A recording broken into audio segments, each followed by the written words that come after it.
Assalamualaikum warahmatullahi wabarakatuh. Perkenalkan, nama saya Muhammad Alfahri Saputra dengan NIM 2022 021104. PT Perusahaan Perdagangan Indonesia atau PPI lahir sebagai trading house dan misi globalnya. PT Perusahaan Perdagangan Indonesia atau PPI adalah badan usaha milik negara Indonesia yang bergerak di bidang perdagangan internasional, khususnya ekspor, impor, dan distribusi produk manufaktur serta komoditas lain.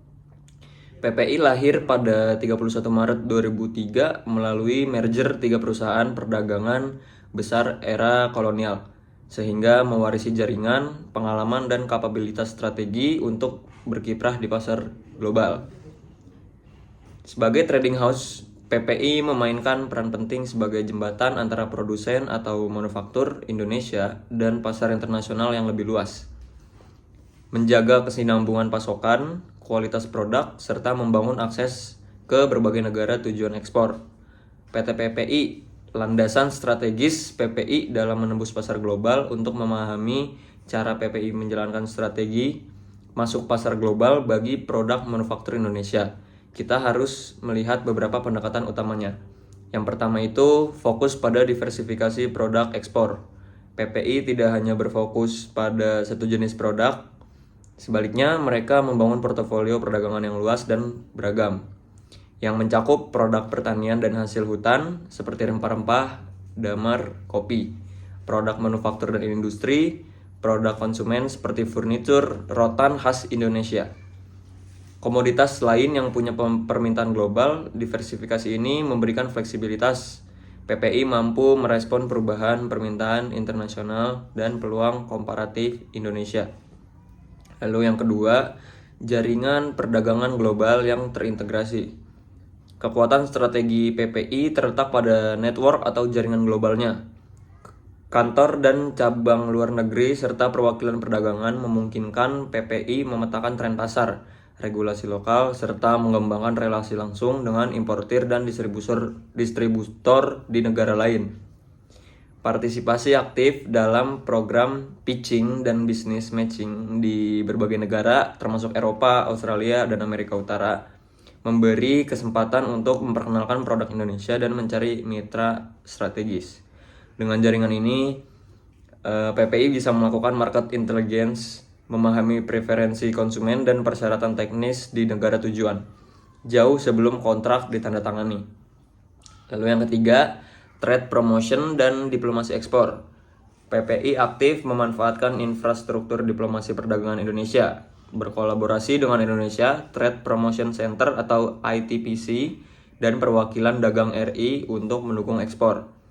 Mengikuti ajang besar seperti Trade Expo Indonesia atau TEI, di mana PPI menandatangani nota kesepakatan atau MOU, serta kontrak kerja sama dengan importir dari Mesir, India, dan negara lain. Ini bukan sekadar pameran produk, tapi momentum deal making internasional. Republika online lewat kegiatan semacam ini. Lewat kegiatan semacam ini, PPI membuka akses langsung kepada pembeli luar negeri tanpa harus bergantung pada saluran tidak resmi. Lalu yang keempat, pendekatan bisnis to bisnis atau B2B dan kerjasama skema imbal dagang. PPI juga menggunakan skema perdagangan yang fleksibel untuk menarik mitra global. PPI pernah menerapkan perjanjian imbal dagang dengan mitra di Rusia, di mana barang ekspor Indonesia dipertukarkan dengan kebutuhan dari mitra Rusia, membuka potensi jaringan baru dalam bisnis B2B.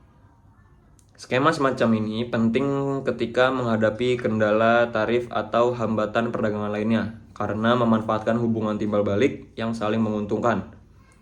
Dan yang kelima, penguatan kapabilitas logistik dan digitalisasi. Strategi global bukan hanya tentang apa yang dipasarkan, tetapi juga bagaimana produk itu sampai ke tangan konsumen internasional. PPI memanfaatkan kekuatan trading logistik terintegrasi, terutama setelah integrasi dengan BGR Logistik, sehingga mereka tidak hanya menjadi pemasok, tapi juga pengelola rantai pasok yang efisien. Transformasi digital di bidang logistik dan perdagangan membantu PPI melakukan penelusuran pengelolaan inventaris, serta pemrosesan dokumen yang lebih cepat. Kebutuhannya sangat penting dalam konteks ekspor global. Efisiensi logistik membantu menjaga lead time, menekan biaya operasional, dan menjadikan produk Indonesia lebih kompetitif di luar negeri. Langkah taktis PPI dalam eksekusi strategis global berikut adalah uraian langkah nyata yang PPI lakukan dalam praktik untuk membawa produk manufaktur Indonesia ke pasar global. Yang pertama itu ada identifikasi produk unggulan dan analisis pasar. PPI bekerja sama dengan berbagai pelaku industri, mulai dari UMKM hingga produsen besar, untuk menentukan produk mana yang siap diekspor. Produk seperti damar, rempah-rempah, kopi, atau furnitur rotan memiliki nilai budaya unik dan permintaan ekspor yang tinggi. Analisis pasarnya mencakup preferensi konsumen di negara target, standar kualitas dan sertifikasi yang diperlukan, serta regulasi tarif dan non-tarif. Lalu yang kedua, pembentukan kemitraan internasional. PPI menandatangani MOU dan kontrak kerjasama dengan mitra strategis di negara-negara target.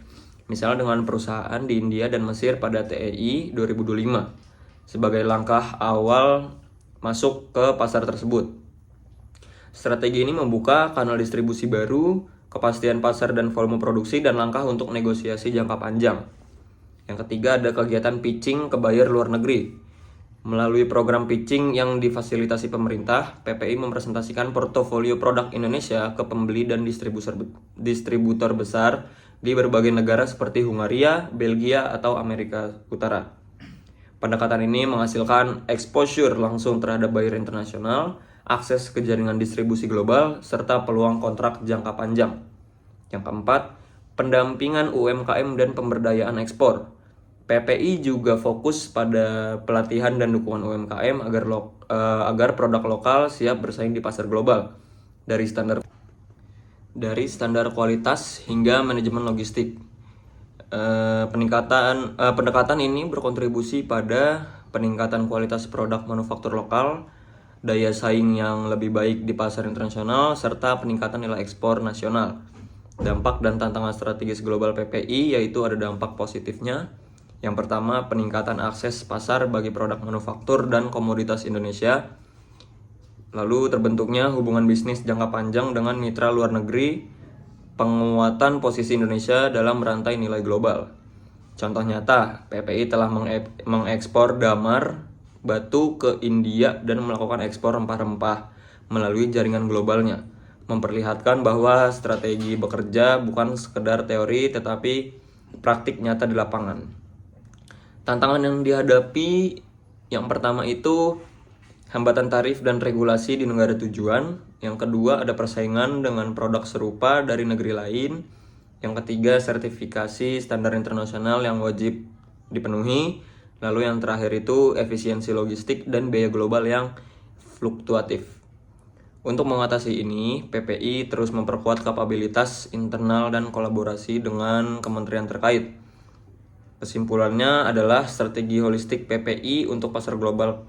PT Perusahaan Perdagangan Indonesia menjalankan strategi masuk pasar global dengan pendekatan terintegrasi yang meliputi diversifikasi produk manufaktur dan komoditas, pengembangan jaringan global dan hubungan B2B, pemanfaatan ajang promosi perdagangan internasional, digitalisasi logistik dan sistem perdagangan, bimbingan kualitas dan pemberdayaan UMKM. Model bisnis PPI bukan semata-mata menjual produk, tetapi membangun ekosistem yang memfasilitasi produk Indonesia menembus pasar global secara berkelanjutan. Dengan demikian, PPI memainkan peran penting dalam mendorong ekspor, membangun relasi internasional, dan memperkuat posisi manufaktur Indonesia di kancah global.